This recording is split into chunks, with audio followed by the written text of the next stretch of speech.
नमस्कार मित्रांनो, the G zone Marathi या चॅनलमध्ये आपले स्वागत आहे. आज आपण महिला व बालविकास विभाग भरतीसाठी आवश्यक असलेली प्रश्न उत्तरे घेणार आहोत. चला तर सुरू करूया. ताग पिकासाठी किमान आधारभूत किंमत 2025-26 या वर्षात किती ठेवण्याचा निर्णय केंद्रीय मंत्रिमंडळाने घेतला आहे? 5,650 रुपये ठेवण्याचा निर्णय केंद्रीय मंत्रिमंडळाने घेतला आहे. दिलेल्या माहितीनुसार केंद्रीय मंत्रिमंडळाने 2025-26 या वर्षासाठी ताग या पिकासाठी किमान आधारभूत किंमत 5,650 रुपये प्रति क्विंटल ठेवण्याचा निर्णय घेतला आहे. गेल्या वर्षाच्या तुलनेत यावर्षी तागाच्या किमान आधारभूत किमतीत 315 रुपयांची वाढ करण्यात आली आहे. या निर्णयामुळे ताग उत्पादक शेतकऱ्यांना 66.8% नफा होणार आहे. राज्य सरकारच्या मराठी भाषा विभागातर्फे खालीलपैकी कोणत्या ठिकाणी विश्व मराठी संमेलनाचे आयोजन करण्यात येणार आहे? पुणे या ठिकाणी विश्व मराठी संमेलनाचे आयोजन करण्यात येणार आहे. महाराष्ट्र सरकारच्या मराठी भाषा विभागाने 31 जानेवारी ते 2 फेब्रुवारी 2025 या दरम्यान पुण्यातील फर्ग्युसन महाविद्यालयात 3रे विश्व मराठी साहित्य संमेलन आयोजित करण्याचा निर्णय घेतला आहे. यापूर्वी मुंबई आणि वाशी येथे अशी संमेलने झाली होती. मराठी भाषेचे संवर्धन आणि प्रसार करण्यासाठी हे संमेलन महत्त्वाचे आहे. माता मिल्क बँकेच्या माध्यमातून बालकांना चांगले आरोग्य लाभ देणारे महाराष्ट्र राज्य देशात कितव्या क्रमांकावर आहे? 2ऱ्या क्रमांकावर आहे. सध्या महाराष्ट्रात 26 माता मिल्क बँक कार्यरत आहेत. माता मिल्क बँक चालवण्यात राजस्थान राज्य देशात प्रथम स्थानी आहे.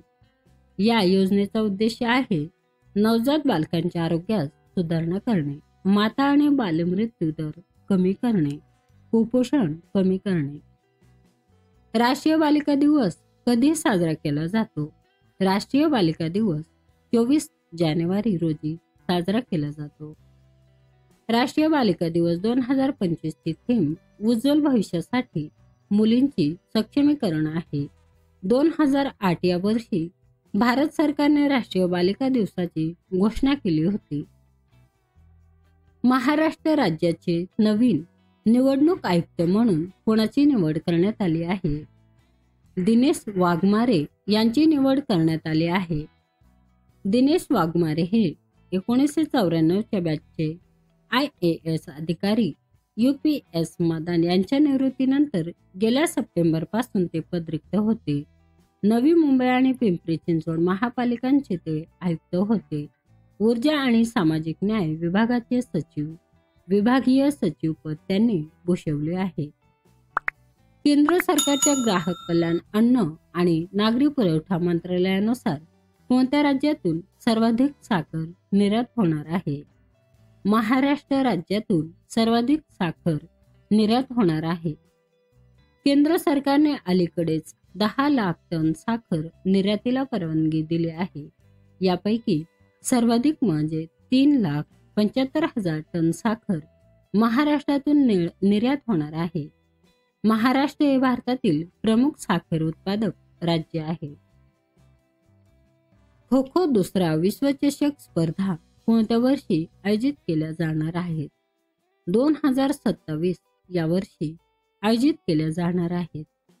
खो खोचा पहिला विश्वचषक नुकताच नवी दिल्लीत यशस्वीरित्या पार पडला. भारतीय खो खो महासंघाने अध्यक्ष सुधांशु मित्तल यांनी जाहीर केले की खो खो विश्वचषक स्पर्धा दर 2 वर्षांनी आयोजित केली जाईल. दुसरा विश्वचषक इंग्लंडमधील बर्मिंगहॅम येथे खेळवण्यात येईल. पंतप्रधान वाणी ही योजना कोणत्या विभागाने सुरू केली आहे? पंतप्रधान वाणी ही योजना दूरसंचार विभागाने सुरू केली आहे. पंतप्रधान वाणी ही योजना भारत सर्वत्र परवडणाऱ्या ब्रॉडबँड कनेक्टिव्हिटी वाढवण्याच्या उद्देशाने सुरू करण्यात आले आहे. या योजनेअंतर्गत सार्वजनिक डेटा ऑफिसेस PDOSच्या माध्यमातून सार्वजनिक वायफाय सेवा उपलब्ध करून देण्याचा प्रयत्न आहे. यामुळे ग्रामीण आणि शहरी भागात राहणाऱ्या लोकांनाही सस्त्या दरात इंटरनेट सुविधा उपलब्ध होईल. माननीय बाळासाहेब ठाकरे कृषी व्यवसाय व ग्रामीण परिवर्तन स्मार्ट प्रकल्प कोणत्या वर्षी सुरू करण्यात आला होता? 2020-21 या वर्षी सुरू करण्यात आला होता. माननीय बाळासाहेब ठाकरे कृषी व्यवसाय व ग्रामीण परिवर्तन स्मार्ट प्रकल्प हा जागतिक बँक अर्थसहाय्यित प्रकल्प आहे. शेतकरी यांना देशांतर्गत आणि जागतिक बाजारपेठेत प्रवेश मिळवून देणे महत्त्वाचे आहे. यासाठी त्यांना लागणारे आवश्यक तांत्रिक सहाय्य, पायाभूत सुविधा यासाठी अर्थसहाय्य प्रकल्पांतर्गत दिले जाणार आहे. प्रकल्पांचा कालावधी 7 वर्षाचा आहे. 2020-21 ते 2026-27 या प्रकल्पाद्वारे शाश्वत शेती, मूल्य साखळी प्रकल्प आणि बाजारपेठा सुधारण्यावर भर दिला जातो. बेटी बचाओ बेटी पढाओ या उपक्रमाला 22 जानेवारी 2025 रोजी किती वर्षे पूर्ण झाले आहेत? बेटी बचाओ बेटी पढाओ या उपक्रमाला 22 जानेवारी 2025 रोजी 10 वर्षे पूर्ण झाली आहेत. बेटी बचाओ बेटी पढाओ हा उपक्रम 22 जानेवारी 2015 रोजी भारतात सुरू करण्यात आला होता. 22 जानेवारी 2025 रोजी या उपक्रमाला 10 वर्षे पूर्ण होतील. त्याची उद्दिष्टे आहेत: मुलींच्या जन्मदरात सुधारणा करणे, त्यांच्या शिक्षणाला प्रोत्साहन देणे आणि लैंगिक समानतेची जाणीव निर्माण करणे. लक्ष केंद्र विशेषतः कमी लिंग गुणोत्तर असलेल्या भागांवर लक्ष केंद्रित करणे.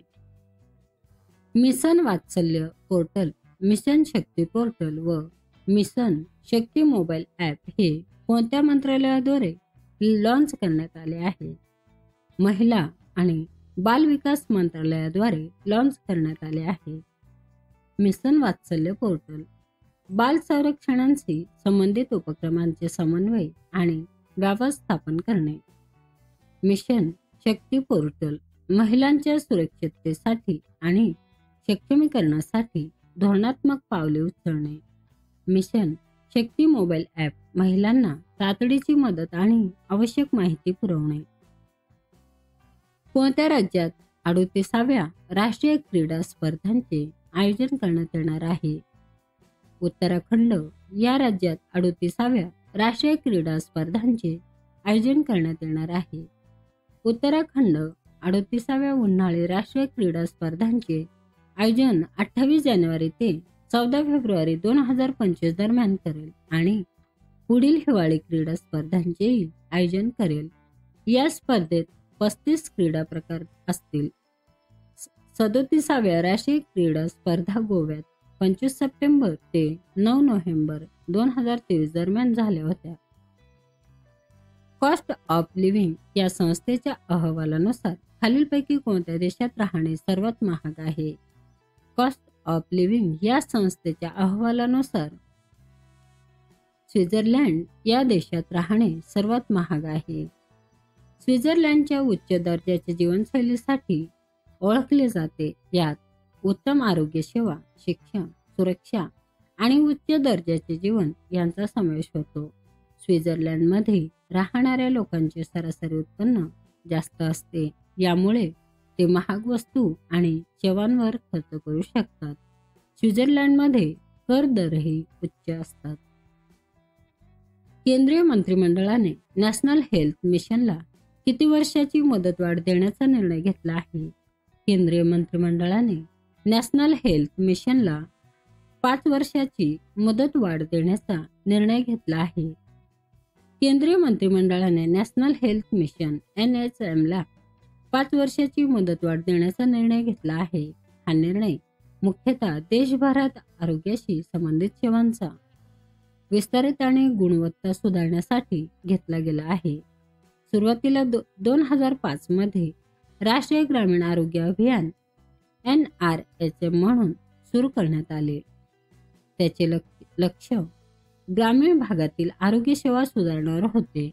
National health mission NHM Bharat सरकारने 2013 मध्ये राष्ट्रीय ग्रामीण आरोग्य अभियान आणि राष्ट्रीय शहरी आरोग्य मिशनचे समावेश करून सुरू केले.